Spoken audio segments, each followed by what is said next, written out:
Welcome back to the Tracy Take. I am Tyler here with my brother Ryan, and today we are doing the final mock draft for the Pittsburgh Steelers in the 2024 offseason. It's a full 7-round mock draft. We will go over every single pick. But before we do that, the NBA and NHL playoffs are right around the corner. And what that brings is a lot of fun parlay opportunities. And if you'd like to put a couple bucks down on the game, click the link down below to take full advantage of the Bet US promotion that they have going on right now for first-time players at their site.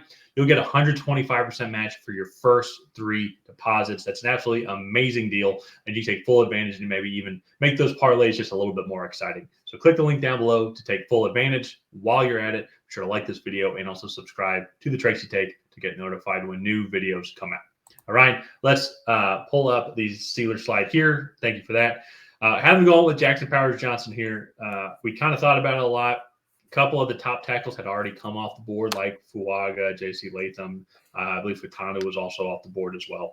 And it just kind of set up the stage here. We could have potentially gone corner. I think that's an area where they will go.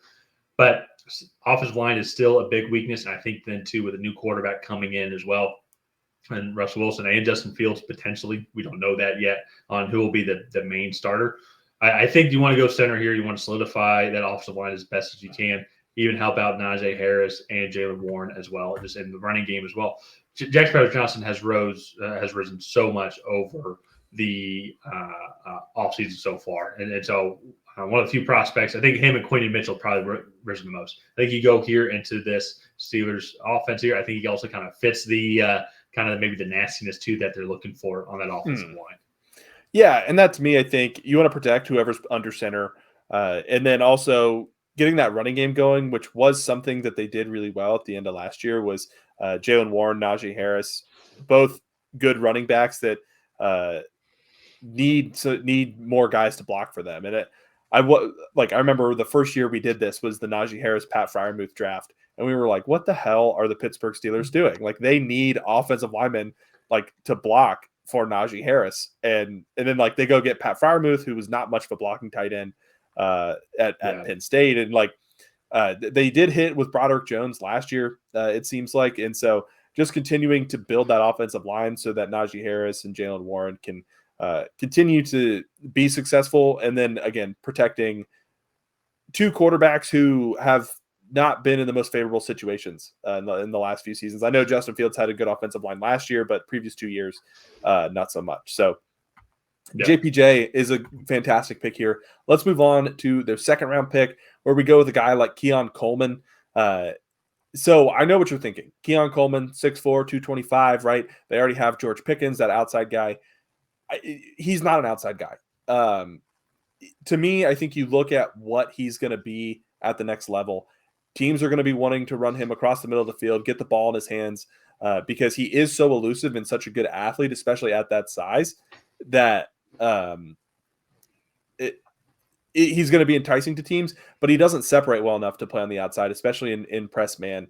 And I really think you have George Pickens on the outside to kind of be the deeper threat wide receiver. You can turn Keon Coleman into a what's the term I'm looking for? Organized touch guy. You get him on screenplays, get him on slants, and just get the ball in his hands, and then go let him create. Because even at that size, he was a punt returner at Florida State, because he is so elusive with the ball in his hands. He just doesn't separate or on his routes, and that's just a big problem at the NFL level. Well, and I can tell you now, as a Falcons fan, with the Arthur Smith offense, expect a lot of screens, expect a lot of design plays.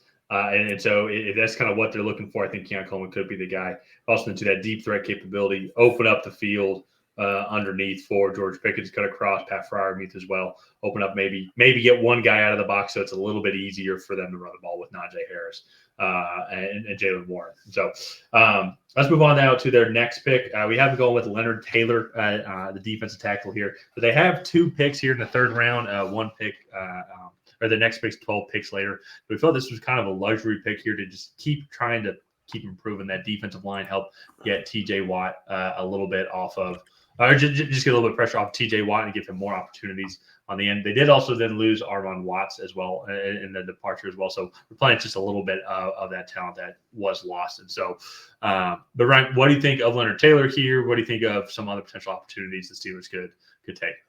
Yeah, I mean, I really like him here. He's more of a run stuffing tackle, not going to give you a whole lot in the passing game, but still a good athlete. At a certain point, some people thought he would fall in the back half of the first round, but just not quite the same, cut from the same cloth as the two guys, Jersey Newton and Byron Murphy. But again, still a really good run stuffing tackle. And the reason why we have him here, Cam Hayward is 34 years old. I believe he turns 35 the week after the draft. And so that, I mean, there's not a whole lot of guys in the NFL playing at that age. And I know they drafted, I believe, Keanu Benton last year. And so, like, again, that's a good pick there. But I just think continue to invest in that defensive front is going to be crucial, especially when that secondary is not playing as well as they would like. So I really like this pick. Let's move on to their second, third round pick. Going and getting Cole Bishop, an explosive safety out of Utah. Played really well there, played in a variety of different spots. I think he mostly played in a too high system, though. And I think with Minka Fitzpatrick getting older as well and struggling with injuries, maybe transitioning over to a too high system would be beneficial. And then I think that would allow you to be even more aggressive with Joey Porter Jr. and your other corners, which Joey Porter Jr. did do well with at Penn State. So. Yeah. And I think kind of with this, what we're trying to spread out, as you mentioned, he's a good player here, kind of looking at a little bit of the need. I would potentially think you go corner as well, just an area they haven't addressed yet. But we kind of with this pick as well, they got 4 picks in the top 100. They would have gone on both sides of the trenches and get a new skill position player as well. So going on the opposite side of that with the safety there.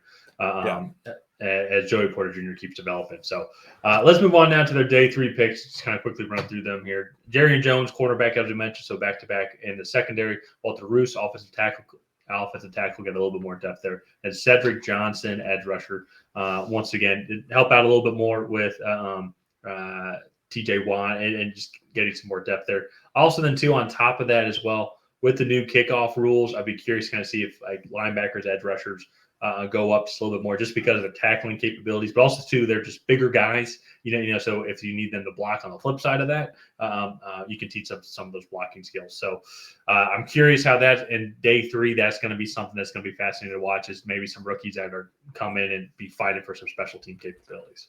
Yeah, for sure. And just so all in all, I think this is a good draft for the Steelers. They address some big holes on their roster. They also get some developmental guys that could potentially come in and replace some longtime vets that they've had on that team. So I really like what they did. I'm curious to see what Steelers fans' thoughts are. So let's go ahead and wrap this one up here. If you guys have not already, please go ahead and like and subscribe. Leave a comment down below on what you thought of this Pittsburgh Steelers 7-round mock draft. Did you love it? Did you hate it? What would you do differently? And on that, we will see you guys next time.